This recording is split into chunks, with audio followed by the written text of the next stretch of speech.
Earth spinning అనేది just time pass అని అనుకుంటున్నావా? అయితే ఇది విను. ఎర్త్ సడన్గా రొటేట్ అవ్వడం ఆగిపోతే ఏం జరుగుతుందో తెలుసా? నార్మల్గా ఎర్త్ అనేది 1700 km/h స్పీడ్లో రొటేట్ అవుతుంది. అది సడన్గా రొటేట్ అవ్వడం ఆగిపోతే ఫస్ట్ ఎర్త్పై ఉండే అన్ని objects like our body, positions, buildings, cars అన్ని ఫార్వర్డ్ డైరెక్షన్లో ఫుల్ ఫోర్స్తో వెళ్ళి ఒక మెగా యాక్సిడెంట్ అనేది జరుగుతుంది. సెకండ్ థింగ్, మన అట్మాస్ఫియర్లో 1000 km/h విండ్స్ వచ్చే ఛాన్స్ ఉంది. ఇలా జరిగినట్లయితే everything in atmosphere will blown off. Third thing ఏంటంటే, ఎర్త్ స్పిన్నింగ్ అయిపోవడం వలన ఈక్వేటర్లో ఉండే వాటర్ అంతా పోల్స్ వైపు షిఫ్ట్ అయిపోతుంది.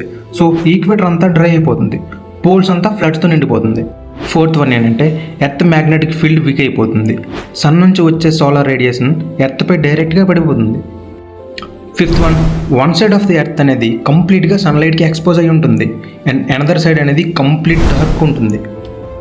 ఫైనల్గా ఏం జరుగుతుందంటే, ఎర్త్ అనేది 2 డే అండ్ నైట్ జోన్స్గా డివైడ్ అయ్యి స్టక్ అయిపోతుంది. ఇక ఎర్త్ అనేది లివింగ్ కోసం పనికి రాకుండా పోతుంది.